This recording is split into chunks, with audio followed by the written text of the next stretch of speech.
नमस्कार. या व्हिडिओमध्ये आपण MPSC group C AMVI RTO inspector किंवा असिस्टंट मोटर व्हेकल इन्स्पेक्टर याबद्दल थोडी माहिती बघणार आहोत. 3-4 दिवस झाले तुम्ही यूट्यूबवर बघत आहात. अचानक सगळेच आता RTOच्या मागे लागलेले आहेत. जे काही मेकॅनिकल इंजिनियर्स आहेत त्यांच्यासाठी खरंच ही सुवर्ण संधी आहे. एक गोष्ट मी क्लिअर करू इच्छितो, ज्या लोकांची डिग्री कोरोनाच्या आधी झालेली आहे, कोविडच्या आधी जे पासआउट आहेत त्यांच्यासाठी हा चांगला चान्स आहे. कारण की मेकॅनिकल वाल्यांसाठी 2017 मध्ये RTOचे खूप जागा आल्या होत्या, त्या तुम्ही मिस केलेल्या असणार. 2020 मध्ये पण RTOच्या खूप साऱ्या जागा आल्या होत्या. थोडक्यातच असिस्टंट मोटर व्हेकल इन्स्पेक्टरच्या जागा आलेल्या होत्या 17 आणि 20 मध्ये, त्या आपण मिस केल्या असणार. आता ही लास्ट चान्स आहे 2026 मध्ये. याच्यानंतर 4-5 वर्ष तरी भरती होणार नाही, डायरेक्ट 2030 नंतर राहील. बट मला असं वाटतं की ज्या लोकांचं पासआउट कोरोनाच्या आधी झालेलं आहे त्यांनी एक प्रॉपर रेग्युलर कॉलेज करून पास झालेले आहेत, त्यांना थोडंफार नॉलेज आहे. जे लोक आता रिसेंटली पासआउट झालेले आहे त्यांचं कुठलं ना कुठलं एक वर्ष कोरोनामध्ये गेलेलं आहे. 2020, 21, 22 मधले जे विद्यार्थी आहेत त्यांनी ऑनलाईन क्लासेस केलेले आहेत आणि त्यांना एवढा कॉन्फिडन्स नाही आहे आपल्या डिग्रीवर, किंवा जे आता फ्रेशर आहेत त्यांना एवढं नॉलेज पण नाही आहे या MPSC ग्रुप सी पोस्टबद्दल किंवा RTO इन्स्पेक्टरच्या एक्झामबद्दल. जे जुने आहेत त्यांना चांगली चान्स आहे. तुम्ही कुठे जॉब करत असाल तुमचा जॉब कंटिन्यू करा, जॉब सोडायचा नाही. जॉब सोबतच आपल्याला अभ्यास करायचा आहे. प्रिलिमची तयारी चांगली करा, कारण की बऱ्याच लोकांना असं वाटतं की प्रिलिमचा दोन्ही वेळेचा कट ऑफ खूप कमी होता, त्यामुळे हाई कट ऑफ कमी लागेल, तर असं नाहीये. त्यानंतर आपण याच व्हिडिओमध्ये थोडं पुढं सविस्तर बोलूया. सध्या ही जाहिरात काय आहे आणि कोण कोण एलिजिबल आहे याच्याबद्दल आपण बघणार आहोत. तर चला थोडक्यात ही जाहिरात बघूया. बघा इथं लिहिलेलं आहे एकूण किती पोस्ट आहेत. 2619 2619 पोस्टसाठी ही गट क ची संयुक्त पूर्व परीक्षा होणार आहे. यावेळेस एक बदल आहे, ती ऑनलाईन होणार आहे. ऑनलाईन संगणक प्रणालीवर CBT कम्प्युटर बेस्ड टेस्ट. आता इथं तुम्ही बघा, इथं लिहिलेलं आहे 27 सप्टेंबर पासून.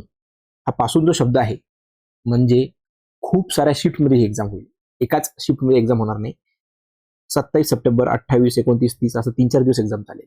कारण त्यांना माहिती आहे की अर्ज खूप सारे येणार आहेत, पोस्ट भरपूर आहेत, अर्ज खूप काही येतील आणि ते 3-4 दिवस तरी चालेल. 3-4 दिवस जेव्हा एखादी एक्झाम चालते तिथे आलेलं आहे आपलं नॉर्मलायझेशन.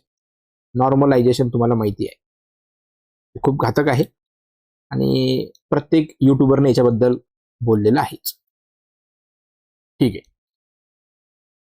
कदाचित ही एक्झाम ऑफलाईनच होईल यावर्षी, कारण की थोडं आता वातावरण झालेलं आहे ऑफलाईनचं, बरेच लोक विरोध करत आहेत. तर 1 वर्ष पुढे ढकलतील ते, कारण की MPSC आपलं एक डेमोक्रॅटिक इन्स्टिट्यूशन आहे आणि ते विद्यार्थ्यांचा विचार करतेच, असं एकदम जबरदस्ती काही राबवत नाही. ऑनलाईन घ्यायचं असलं तर आधीच सांगायला पाहिजे होतं 2-1 वर्षापूर्वी की तुम्ही आता ऑनलाईनची तयारी करा. बऱ्याच जणांना कम्प्युटर चालवता येत नाही, खेड्यातले जे मुलं आहेत त्यांचं हात नाहीये लॅपटॉपवर किंवा कम्प्युटरवर, PCवर माऊस कसा चालवायचा, ह्या सगळ्या गोष्टी त्यांना डिफिकल्ट आहे. महिलांसाठी जे, असं मला म्हणायचं नाही, स्टेरिओटाईप नाहीये, बट जे मॅरिड मुली आहेत किंवा महिला आहेत खेडेगावात त्यांना थोडं या गोष्टीपासून, डिजिटल पासून थोड्याच दूर आहेत. त्याच्यामुळे आयोग ऑफलाईनच घेईल असं मला तरी वाटतं. इथे लिहिलेलं आहे एक, हे कसं आहे सांगून दिलं की आता ऑनलाईन आहे, तुम्ही तयारीत राहा. एखादं वर्ष 2 वर्ष चान्स देतील की 2 वर्ष आम्ही ऑफलाईन घेऊ पण इथून पुढे ऑनलाईन घेऊ, असं ते करतील. असं एखादं नोटिफिकेशन तरी येईल असं माझी अपेक्षा आहे आणि मला होप्स पण आहेत. ठीक आहे, त्यानंतर आपण नंतर बोलूया. आता बघा किती जागा आहेत. आपण इथं स्पेसिफिक फक्त assistant motor vehicle inspector AMVI बद्दल बोलतोय, पण थोडक्यात एक सांगून देतोय. इंडस्ट्री इन्स्पेक्टरचे 9 जागा आहेत. त्यानंतर टेक्निकल असिस्टंटच्या 3 जागा आहेत. टॅक्स असिस्टंटच्या 282 जागा आहेत. हे आपलं महत्वाचं स्टार 461 जागा आहेत assistant motor vehicle inspector RTO. त्यानंतर क्लर्कच्या 1864 1864 जागा आहेत. क्लर्कवाल्यांसाठी पण सुवर्ण संधी आहे. थोडक्यात सर्वांसाठी सुवर्ण संधी आहे, कारण की यावेळेस आता स्किल टेस्टच नाहीये. जे राज्यसेवेचा अभ्यास करत होते, जे गट ब चा अभ्यास करत होते, ज्यांच्याकडे टायपिंग सर्टिफिकेट आहे पण स्किल नाहीये, ते आता विसरून गेलेले टायपिंग, ते लोक पण आता क्लर्क मध्ये उतरतील. खरे टायपिंगवाल्यावर तर हा अन्यायच आहे. बट एक थोडा स्वार्थीपणाचा विचार केला तर बाकीचे जे मुलं आहेत, गट ब चे प्रिपरेशन करतात पण आतापर्यंत हातात आलं नाहीये, त्यांच्यासाठी चांगला चान्स आहे. कारण की आता फक्त अभ्यास आणि तुम्ही क्लर्क होणार आहात. तुमच्याकडे फक्त टायपिंग पाहिजे. स्किल नसलं तरी चालेल, कारण की स्किल टेस्टच नाहीये. आयोगाने हे स्किल टेस्ट काढून टाकल्यामुळे याच्यात कॉम्पिटिशन वाढणार आहे, खूप काही अर्ज येणार आहेत आणि यावेळेस आता कट ऑफ पण हाय जाईल क्लर्कचा. तसंच हे जे कर सहाय्यक आहे याला पण स्किल टेस्ट होती याच्या आधी, आता ती पण काढून टाकलेली. त्याच्यामुळे तुम्ही आता विचार करा, कॉम्पिटिशन वाढलेली आहे, खूप वाढणार आहे. विदाऊट स्किल जर ही एक्झाम होत आहे टॅक्स असिस्टंट आणि लिपिकसाठी, तर समजून घ्या सर्व लोक अप्लाय करणार आहेत. सरळ सेवावाले असतील, बाकी राज्यसेवावाले असतील, इतर कुठल्याही परीक्षा देणारे असतील, ते सर्वच आता अप्लाय करतील आणि तो कट ऑफ पण हाय जाईल, कारण त्याचा अभ्यास चांगला आहे. फक्त स्किल कमी जास्त असल्यामुळे ते आतापर्यंत क्लर्कसाठी ट्राय करत नव्हते. चला, तर कधीपासून अर्ज चालू झालेले आहेत? 27 जून पासून सुरू झालेले आहेत, 17 जुलैपर्यंत आहे. सध्या घाई करू नका, 2-3 दिवस थांबा, नंतर तुम्ही अप्लाय करा. आधी समजून घ्या काय गोष्टी पाहिजे काय नाही. आता आपण स्पेसिफिक बोलणार आहोत, तर डायरेक्ट आता AM वर येऊ. बाकी गोष्टी सांगण्यासारख्या आहेत, पण तुम्ही स्वतःहून ही PDF वाचा, ही जाहिरात तुम्ही स्वतःहून वाचा, एक एक पॉईंट वाचा. तुमचं EWS असेल तर कधीच EWS पाहिजे. तुम्ही अदर आरक्षणमध्ये असाल तर तुमचं नॉन क्रिमिलियर कधीचं पाहिजे. सर्व गोष्टी बघा. त्यानंतर तुमच्याकडे अदर जे डॉक्युमेंट आहेत, डोमेसाईल वगैरे, कास्ट व्हॅलिडिटी, या सगळ्या गोष्टी तुम्ही बघा, कसं टाकायचं, काय करायचं आहे, हे सगळ्या गोष्टी बघा. एक एक पॉईंट वाचा मित्रांनो, एक एक पॉईंट वाचा. जे फायनल इयरला आहे, तुम्ही एलिजिबल आहात की नाही आहात हे बघा. वाचून दाखवायला काही नाही, पण खूप लंबा व्हिडिओ झाला असता. आपण स्पेसिफिक AM बद्दल बोलतो, त्यामुळे खाली जाणार. तुम्ही स्वतःहून हे वाचा, आणि ही जर जाहिरात तुम्हाला वाचायचं जीवावर येत असेल तर तुम्ही एक्झामच देऊ नका. ज्या गोष्टीला आपल्याला समोर जायचं आहे त्याचं प्रिलिम स्टेज हीच आहे की पहिले जाहिरात वाचून घ्या, सिलेबस काय, ह्या सगळ्या गोष्टी बघा. आणि तुम्ही जर याच्याकडे आळशीपणा करत असाल वाचण्यात, तर तुम्ही ते एक्झाम न दिलेली बरे. आज तुम्हाला हे 5-6 पेजेस वाचायचं जीवावर येत असेल तर पुढचा अभ्यास काय करणार. त्यानंतर इथं बघू आता आपण असिस्टंट मोटर व्हेकल इन्स्पेक्टर. पगार इथं दिलेला आहे S14, 38,600 बेसिक आहे. त्याच्यावर जे काही DA आहे 58% DA लागेल, HRA लागेल शहरानुसार, आणि त्यानंतर बाकीचं. तर मला वाटतं ही अमाऊंट 70,000 पर्यंत येईल हातात. 65 ते 70,000 मध्ये तुम्हाला पगार राहील. ठीक आहे. त्याच्यानंतर एज लिमिट काय आहे? Minimum 19, maximum 38. ठीक आहे. कॅटेगरीवाला असेल तर 43 पर्यंत आहे. ओके, पुढे आता इथं बघा, इथं महत्वाचं आहे, असिस्टंट मोटर व्हेकल इन्स्पेक्टरचं बघतोय आपण. आपल्याला डिप्लोमा किंवा डिग्री दोनपैकी जे काय असेल ते सर्व गोष्टी अलाउड आहेत, ते सगळे एलिजिबल आहात. डिप्लोमा कुठले कुठले आहेत वाचून दाखवतो मी तुम्हाला एकदा. हे बघा, इथं खाली कुठेतरी डिप्लोमाचा पूर्ण कॉलम दिलेला, हा इथं कॉलम दिलेला आहे. एवढ्या जर तुमच्याकडे डिग्री असतील तर तुम्ही एलिजिबल आहात या एक्झामसाठी. मेकॅनिकल इंजिनिअरिंगचा डिप्लोमा चालेल, ऑटोमोबाईल इंजिनिअरिंगचा डिप्लोमा, प्रोडक्शन टेक्नॉलॉजीचा डिप्लोमा, प्लांट इंजिनिअरिंगचा डिप्लोमा, मेकाट्रॉनिक्स इंजिनिअरिंगचा डिप्लोमा, मशीन टूल मेंटेनन्स आणि फॅब्रिकेशनचा डिप्लोमा, मेट्रोलॉजीचा डिप्लोमा, पॅकेजिंग टेक्नॉलॉजीचा डिप्लोमा. ठीक आहे, हे सर्व गोष्टी चालतील. त्यानंतर डिग्री कुठली चालेल? इथं 4 इथं डिग्रीबद्दल सांगितलेलं आहे, वर पण इथं डिग्रीबद्दल सांगितलेलं आहे. ठीक आहे. मेकॅनिकल इंजिनिअरिंग असेल तर चालेल, ऑटोमोबाईल इंजिनिअरिंग असेल तर चालेल, प्रोडक्शन इंजिनिअरिंग असेल तरी चालेल, आणि इंडस्ट्रियल इंजिनिअरिंग असेल तरी तुम्ही एलिजिबल आहात. ठीक आहे. त्यानंतर पुढे काय सांगितलेलं आहे? अनुभव. खूप लोकांना डाऊट आहे, एक्सपिरियन्स पाहिजे का? तर हे बघा, तुमच्याकडे एक्सपिरियन्स नसेल तरी you are eligible for this exam, कारण की तुमचं जेव्हा सिलेक्शन होईल त्याच्यानंतर तुम्हाला तो एक्सपिरियन्स सर्टिफिकेट द्यायचा आहे. तुम्ही 1 वर्ष कुठेतरी काम करून एक्सपिरियन्स घ्या आणि त्यानंतर तुमची सेवा तुम्ही कंटिन्यू करणार. परत सांगतोय, विदाऊट एक्सपिरियन्सवालाही अप्लाय करू शकतो. ठीक आहे. एक्सपिरियन्स कुठला पाहिजे, काय पाहिजे, मी त्या काही गोष्टी सांगत नाही. सध्या काय आहे, एक्सपिरियन्स नसला तरी चालतो. तुम्ही फ्रेशर आहात, 10 वर्ष झाले, पासआउट झाले, पण कुठला एक्सपिरियन्स नाही आहे तरी चालेल. ठीक आहे. इथे लिहिलेलं बघा,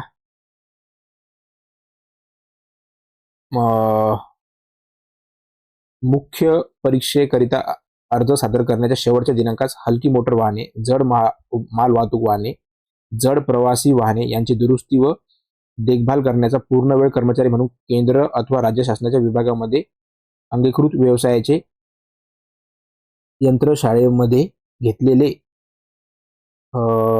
1 वर्षाचा अनुभव आवश्यक. तो नसला तरी चालतो. मुख्य परीक्षा अर्ज सादर करण्याच्या शेवटच्या दिनांकास वर नमूद केल्याप्रमाणे किमान 1 वर्षाचा अनुभव नसेल त्यांनी नियुक्तीनंतर म्हणजे आफ्टर सिलेक्शन प्रोबेशनरी पिरियडमध्ये शासनाच्या विभागात किंवा बाहेर कुठेही तुम्ही 1 वर्षाचा अनुभव घेणे बंधनकारक राहील. ठीक आहे. त्याच्यामुळे हे क्लिअर झालंय की अनुभव पाहिजेच का, तर नाही असेल तर वेल अँड गुड, नसेल तरी आफ्टर एक्झाम म्हणजे आफ्टर सिलेक्शन तुम्ही तो अनुभव घेऊ शकता. पुढे लायसन्स बद्दल खूप लोकांना डाऊट आहे. लायसन्स पाहिजे, एक्झामचा फॉर्म भरण्याच्या वेळेस लायसन्स पाहिजे. कुठलं लायसन्स पाहिजे, पण जे सगळ्यांकडे असते तेच, मोटरसायकलचं लायसन्स, मोटरसायकल विथ गिअर. ठीक आहे. मोटरबाईक विथ गिअर हे लायसन्स, आणि 4 व्हीलरचं चालवायचं लायसन्स जे आपल्याकडे असते, लाईट मोटर व्हेकल लायसन्स, जे सगळ्यांकडे असतेच, नसेल तर काढून घ्या. इथे लिहिलेलं आहे, मुख्य परीक्षेचा अर्ज सादर करण्याच्या अंतिम दिनांकास, म्हणजे तुमचं प्रिलिमसाठी जरी नसेल तुमच्याकडे हे दोन्ही लायसन्स, तरी तुम्ही आता अप्लाय करून द्या. लर्निंग लायसन्स काढा, त्यानंतर 1-2 महिन्यात ते परमनंट काढून घ्या, आणि मेन्सची एक्झामच्या फॉर्म भरायच्या वेळेस तुम्हाला ते लायसन्स पाहिजे. त्यानंतर अजून एक लायसन्स पाहिजे, तिसरं, ते म्हणजे हेवी व्हेकलचं, जड माल वाहतूकचं. ते नसेल तर आफ्टर सिलेक्शन नियुक्तीनंतरच्या 2 वर्षात तुम्हाला ते काढणे आवश्यक राहील. ठीक आहे. ही गोष्ट झालेली आहे. सध्या कुठलं लायसन्स पाहिजे आपल्याकडं, मोटरसायकल विथ गिअर आणि कारचं लाईट मोटर व्हेकलचं, हे दोन्ही लायसन्स पाहिजे तुम्ही फॉर्म भरताना. तेही नसेल तर ऍटलिस्ट मेन्सच्या एक्झामच्या फॉर्म भरण्यापर्यंत तुम्ही काढून घ्या, असा प्रयत्न करा. ठीक आहे. त्यानंतर फिजिकल सांगितलेलं आहे, काय काय पाहिजे फिजिकलमध्ये. तुमची हाईट कमीत कमी 163 पाहिजे सेंटीमीटर, चेस्ट पाहिजे 79 for male, for female height 155 centimetre, आणि वेट पाहिजे 45 किलोग्राम. ठीक आहे. बाकी कलर ब्लाइंडनेस नको, गॉगल असेल, स्पेक असेल, चष्मा असेल तर गोष्टी चालतात, काही अडचण नाही. चष्मा लावून तुम्हाला दिसत असेल चालतेच ना. ठीक आहे. ह्या गोष्टी होत्या AMVIच्या. हां, त्यानंतर एकच एक्झाम होणार आहे, प्रिलिमिनरी एक्झाम, फक्त AMVIची स्वतंत्र मुख्य परीक्षा होईल. आता बघा, प्रिलिम एक्झाम सांगितलेली आहे 27 सप्टेंबरपासून, बरोबर. बट मेन्स कधी होईल, मेन्स याच्या 3 ते 4 महिन्यानंतर, सध्या तारीख सांगितलेली नाहीये, पण 3 ते 4 महिन्यानंतर होईल. 3 ते 4 महिने म्हणजे काय, जानेवारी 2027. आणि आता आयोगानं, तुम्हाला माहिती आहे की सगळं काम फास्ट होत आहे वर्षभरात. आता जाहिरात आली ना, पुढच्या मे जून पर्यंत हे सगळं गोष्टी एंड करून टाकतील. 1 वर्षाच्या आत, 9-10 महिन्याच्या आत त्यांना हे सगळ्या गोष्टी क्लिअर करायच्या, असा आयोगाचं नवीन नियम आहे. CBT घेण्याचं मागचं कारणही तेच आहे की यावर्षी सर्वात मोठी पद भरती होणार आहे, की 50-60 हजार जागा MPSCकडे द्यायच्या आहेत. कारण की आतापर्यंत बाकीच्या एक्झाम सरळ सेवामधून होत होत्या, आता त्या सर्व MPSCकडे वळवण्यात आल्या. मग त्यामुळे MPSCला फक्त शनिवार रविवार अवेलेबल असतो एक्झाम घेण्यासाठी. तसं न करता त्यांना इतर दिवसमध्ये पण एक्झाम घ्यायच्या, त्यामुळे ऑनलाईन घ्यायच्या आहेत. आता असं नाही राहिलं. आतापर्यंत काय होतं की MPSC 5-6 हजार जागाचे वेगवेगळे राज्यसेवा, गटक, अदर एक्झाम्स जे काय असतील MPSC थ्रू 5-6 हजार जागा वर्षभरात नियोजन राहायचं.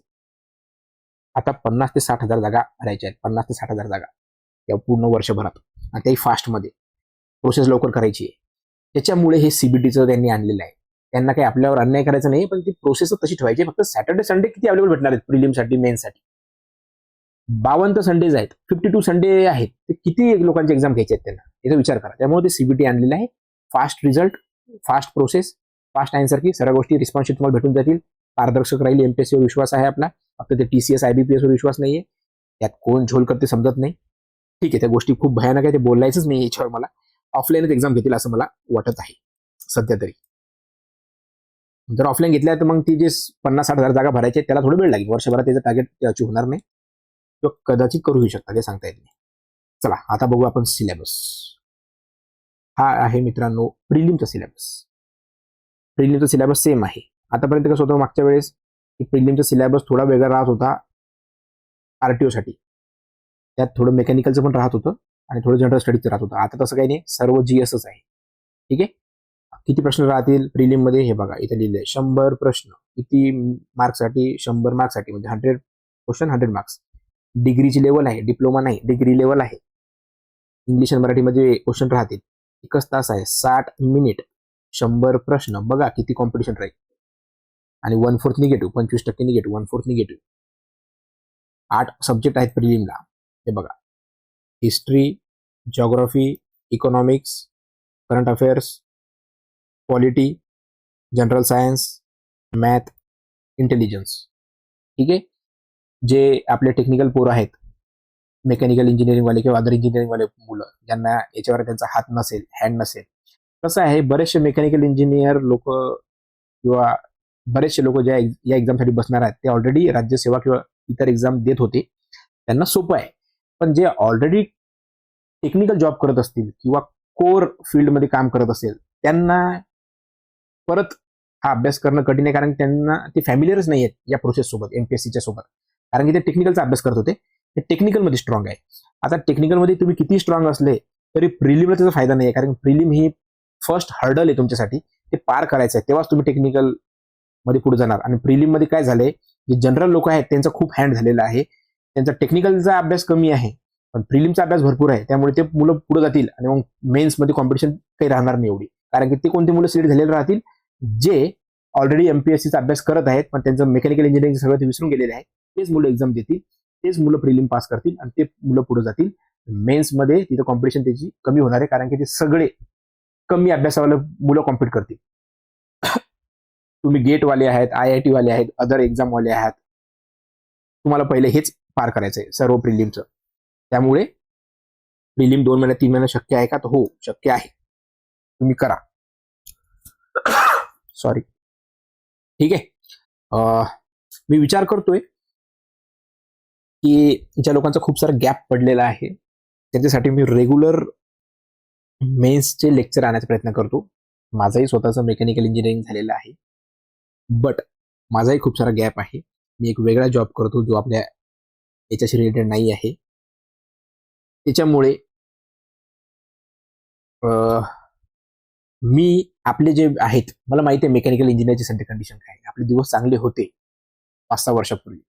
कोरोना नंतर सगळे IT वाले आलेले आहेत, त्यामुळे आता आपल्याला चांगले चान्स आलेले आहेत. आपण या एक्झाम थ्रू आपण एक चांगली लाईफ जगायचा प्रयत्न करू आफ्टर सिलेक्शन. चला ठीक आहे. तर मला एक सांगायचं आहे याच्यात, एक माझा थोडा जो अनुभव आहे याच्यानुसार मला सांगायचं आहे की तुम्ही टेक्निकल वाल्यांनी काय करा, पहिले तुम्ही फोकस पहिले करा math 10 marks, intelligent 10 marks 20, science 15 marks, कारण की आपण ऑलरेडी सायन्स फील्डमधले आहोत, हे 15 मार्क.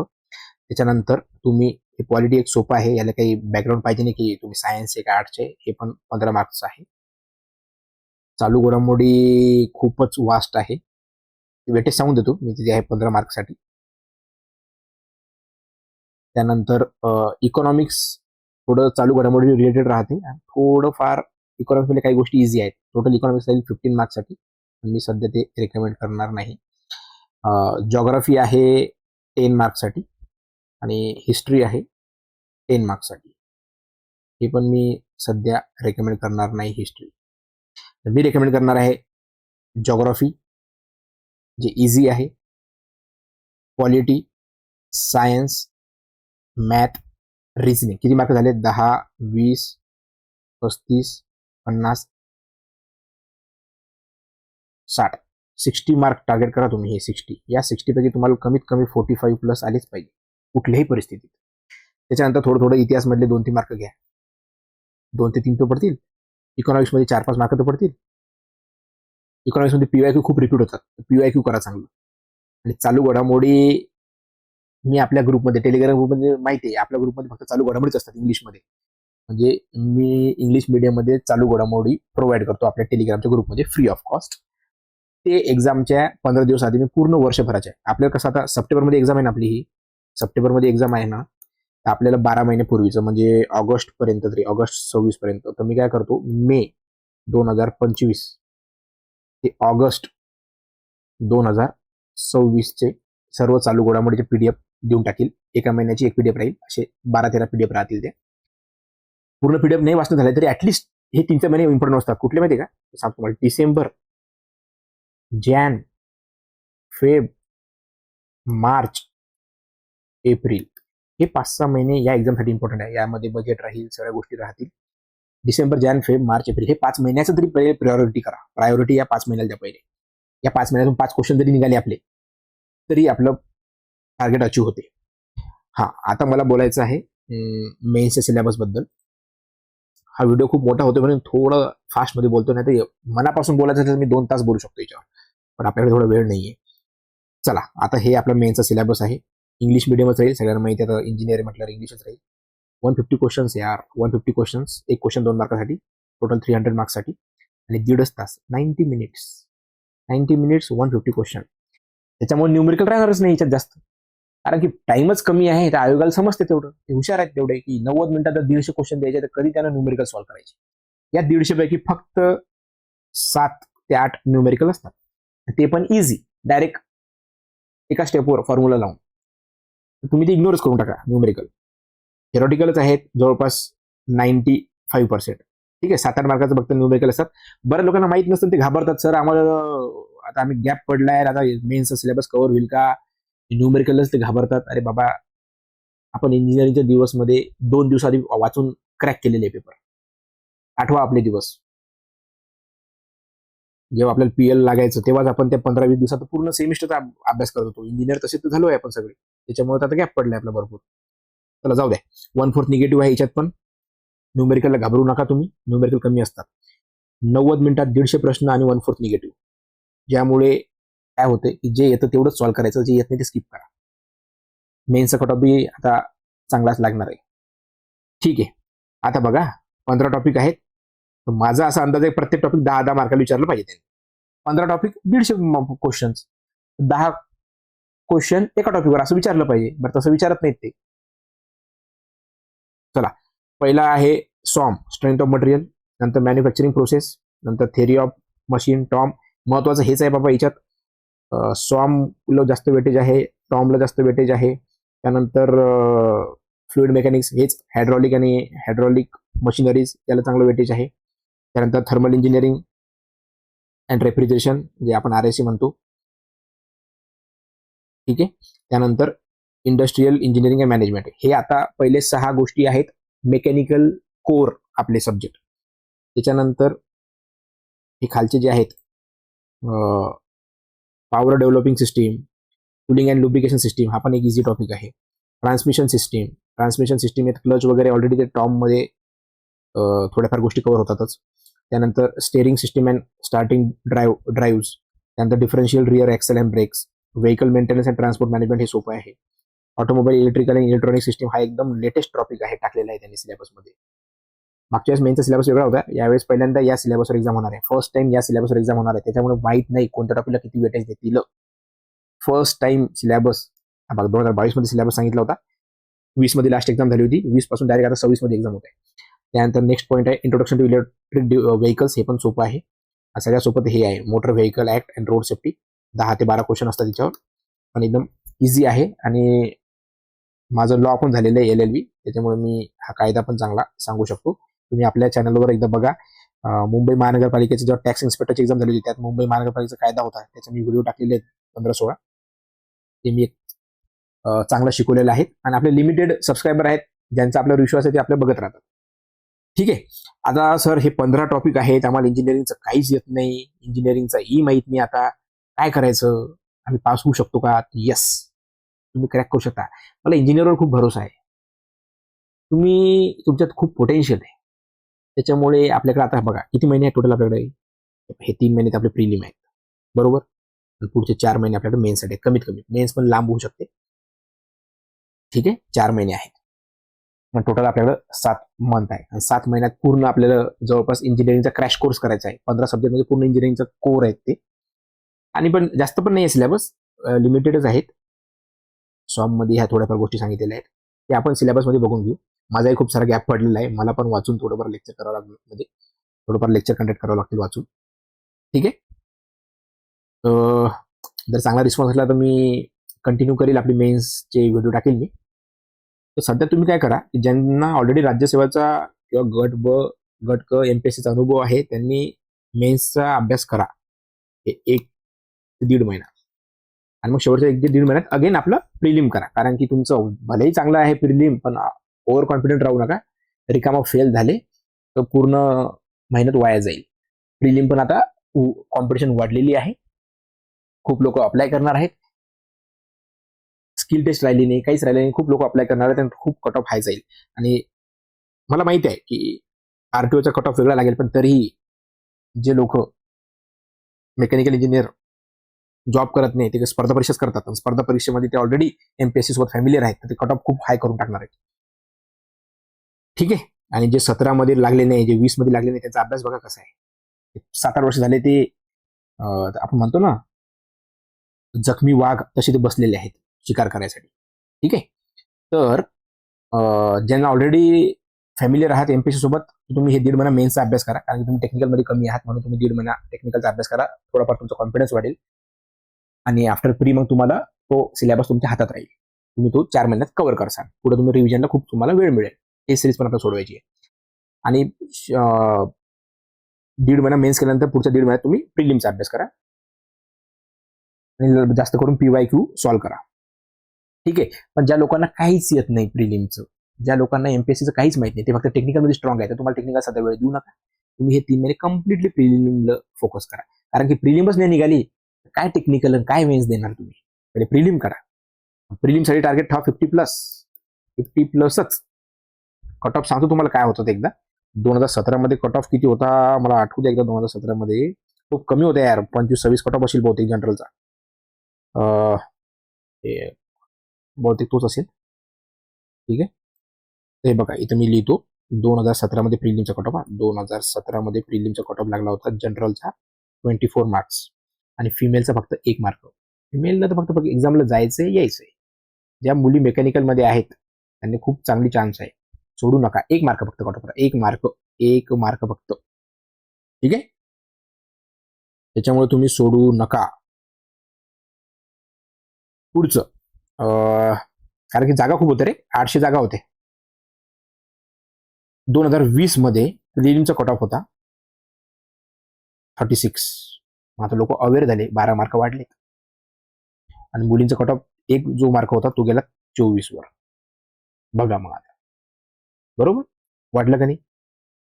आता 2026 मध्ये काय राहू शकतं, 2026 मध्ये तुम्ही अजून 12 मार्क ऍड करायच्यात, 50 प्लस धरा तुम्ही, 50 प्लस सेफ स्कोर राहील मेलसाठी, आणि म्हणजे जनरलसाठी. मेल नसते ते, जनरल असते ते. फिमेलसाठी राहील तो कट ऑफ 40 प्लस. ठीक आहे. 40 प्लस. मेकॅनिकलमध्ये मुली नसतात, सगळ्या मुली IT, इलेक्ट्रॉनिक्स, ते वेगवेगळे ब्रांचेस जे आहेत त्यात गेलेले आहेत. ठीक आहे. आपल्याला माहिती आहे आपल्या वर्गात किती पोरी होत्या मेकॅनिकलला, ते सांगायचं कामच नाही आहे, प्रत्येकाची दुःख आपल्याला माहिती आहे. चला ठीक आहे. तर प्रीचा कट ऑफ सांगितला, एकदा मेन्सचा सांगून देतो. 2017 मध्ये मेन्सचा कट ऑफ होता 300 पैकी ओपनसाठी 188, आणि 2020 मध्ये कट ऑफ होता मेन्सचा 240. बाप रे बाप, खूप कट ऑफ झाला रे. 240 जागा पण कमी होत्या, कारण की इथं जागा होत्या 800 जागा, आणि इथं जागा होत्या 240 जागा. 240 जागेसाठी 240 कट ऑफ, इथं 800 जागासाठी 188 कट ऑफ. आता जागा आहे 460. तर तुम्ही याच्या मधला रेंज पकडा, तर ती कट ऑफ राहील मेनचा 220 प्लस. टार्गेट तुम्ही 240 ठेवा यार. मागचा कट ऑफ जो आहे तोच ठेवा 240. 120 क्वेश्चन आउट ऑफ किती क्वेश्चन, 150 पैकी आपल्याला 120 क्वेश्चन आपले बरोबर आले पाहिजे, निगेटिव्ह वगैरे सगळ्या गोष्टी सोडू. ठीक आहे. मेन्ससाठी, आणि मेन्स कव्हर होते, टेन्शन घेऊ नका. जे मेकॅनिकल इंजिनियर 10 वर्ष झाले काहीच उघडलं नाही पुस्तक, तुम्ही घाबरू नका, मी आहे तुमच्या सोबत. मी लेक्चर टाकणार आहे. माझा पहिले प्लॅन होता की आपण सायन्स टाकू, जनरल सायन्स, बट आता विचार करतोय की नको, आपल्याला काही बाकी लोकांचं जे आहे जे ऑलरेडी स्ट्रॉंग आहेत, आणि सायन्समध्ये खूप काही युट्यूबवर लेक्चर अवेलेबल आहेत, हे मेन्सचे लेक्चर कमी आहेत अवेलेबल, आणि ज्याला काहीच येत नाही आपण ए फॉर ॲपल पासून घेणार आहोत तर झेड पर्यंत. ठीक आहे. टेक्निकल्स वेळ कमी आहे. माझा जो ड्युटीचा टाइम झाल्यानंतर मला जो काही वेळ भेटेल त्यामध्ये मी ते रोज प्रयत्न करेल. ठीक आहे. मला वेळ का लागणार आहे, कारण की मला पहिले वाचायचं पण आहे. 2-3 तास रिडिंग करावं लागणार आहे. त्याच्यानंतर 40 ते 45 मिनिटाचं लेक्चर. ठीक आहे. रोज एक लेक्चर टाकलं तर प्रिलिमपर्यंत मला वाटतं की हे जे काही 90 दिवस राहिलेले आहेत तर आपण ॲटलिस्ट 50% सिलेबस कव्हर करू मेन्सचा. ठीक आहे. कारण की तुम्हाला पूर्ण मेन्स करायचंच नाही सध्या. आफ्टर प्री जे लोक पास होतील ते लोक नंतर आपण स्पेशल फोकस करून पूर्ण कव्हर करू. आता किती लोक अर्ज करू शकतात, एक अंदाज मला असं वाटते. जर मेकॅनिकल इंजिनियर्स जर 70 ते 80 हजार मेकॅनिकल इंजिनियर्सने अर्ज केला तो कट ऑफ तर 50+ जाणारच आहे प्रिलिमचा, नो डाऊट. ओव्हरऑल अर्ज तर खूप येतील, 2 लाख प्लस अर्ज येतील या ग्रुप सीला, कारण की आता स्किलच नाही राहिली तर सगळेच भरणार आहेत. ठीक आहे. 70 ते 80 हजार मेकॅनिकल इंजिनियर्स, 50 कट ऑफ प्रिलिमचा. मेन्स साठी किती लोक घेतील तर 461 जागा आहेत ना, इंटू 15 करा, जवळपास 7,000 जागा, म्हणजे 7,000 कॅन्डिडेट सिलेक्ट होतील. या 70,000 पैकी 7,000 लोकच, 10% लोक पुढे जातील, 90% लोक घरी बसतील. हे 10% मध्ये तुम्हाला यायचं आहे. 7,000 लोक राहतील मेन्स, आणि मग नंतर फक्त या 7,000 लोकांची कॉम्पिटिशन होईल, ज्यामध्ये काही लोक खूप टेक्निकलमध्ये पुढे राहतील, काही लोक टेक्निकलमध्ये खूप कमी राहतील. ते फक्त प्रिलिम, राज्यसेवा आणि एमपीएससीचा अभ्यास चांगला असल्यामुळे ते इथे आलेले आहेत. तेवढा त्यांचा कॉन्फिडन्स राहणार नाही. ठीक आहे. तर ह्या गोष्टी सांगण्यासारख्या होत्या, त्या सांगितलेल्या आहेत. बघू द्या व्हिडिओ किती मोठा झाला. खूपच मोठं झालंय, हाफ आवरच्या पुढे, आणि मला तुमचा टाइमपास करायचा नाही, क्रुशियल टाइम आहे. अजून एक, कुठलीच बॅच विकत घेऊ नका. ऑनलाईन खूप काही चालू आहे, 4-5 दिवस झाले बघतो युट्यूबवर सगळे, प्रत्येक जण बॅचची किंमत 15,000 ते 20,000च्या मधात ठेवते मेन्सची, ऑटोमोबाईल व्हेकल इन्स्पेक्टरची, आरटीओची. आधीच आपले मेकॅनिकल इंजिनियर बेरोजगार आहेत. ते लोक कमी पैशावर काम करतात, कोणी कोरमध्ये काम करतच नाही, कोणी वेगवेगळ्या फील्डमध्ये काम करते, त्यांना पगारच कमी आहे. आणि तुम्ही डायरेक्ट 15-20 हजार रुपये बॅचचे पैसे ठेवले, यार किती लुटत आहात. थोडं आपलं विचार पण करा तुम्ही पण. मग सगळ्यांना माहिती आहे इकॉनॉमीची कंडिशन काय आहे आपले. जर एखादी मेन्सची बॅच तुम्हाला 5,000 भेटत असेल तर ती घ्या, आणि तुम्ही अफोर्ड करत असाल तर 15,000ची ती बॅच घ्या. घेतल्यावर काही नुकसान होणार नाही, ते चांगलं शिकवतील. बट सेल्फ प्रिपरेशन केलं तरीही एक्झाम निघू शकते. आणि सेल्फवाला कधी पण घातक राहतो, कारण की तो फुल अनालिसिस करून बसतो, त्याच्याकडे कोणी नसतं मेंटर, तो स्वतः सगळं करत असतो. काय करायचंय आपल्याला, सिलेबसची कॉपी, PYQ क्वेश्चन्स, आणि आपलं रेफरन्स मटेरियल, बस या 3 गोष्टी असल्यासोबत तुम्ही एक्झाम क्रॅक करू शकता. आणि मी आहेच, ज्या लोकांना कुठेच पैसे भरले नाही, ज्या लोकांनी कुठेच बॅच जॉईन केली नाही, त्यांच्यासाठी फ्रीमध्ये मी लेक्चर टाकण्याचा प्रयत्न करणार. मी BMCचा पूर्ण कोर्स कव्हर केला होता. आता मला पण स्वतःचं इम्प्रूव्हमेंट करायची आहे, की कन्सिस्टन्सी, डेडिकेशन या चॅनलसाठी द्यायचं आहे, तर मी प्रयत्न करेल म्हणजे करेल. चलो ठीक आहे. चॅनलला लाईक करा, सबस्क्राईब करा, आणि व्हिडिओ पण तुमच्या मित्रापर्यंत शेअर करा. मेकॅनिकल इंजिनियर तुम्ही घाबरू नका, तुम्हाला काही येत नाही टेक्निकलचं तरीही तुम्ही कव्हर करणार, इझी आहे. आपण आपल्या त्या एक्झामच्या वेळेस, इंजिनिअरिंगच्या वेळेस, आपल्या डिग्रीच्या वेळेस, कॉलेजच्या लाईफमध्ये आपण 2 दिवसात पूर्ण सिलेबस कव्हर करतो आणि पास होतो. आता तर आपल्याकडे 7 महिने आहेत. चला ठीक आहे, बाय बाय.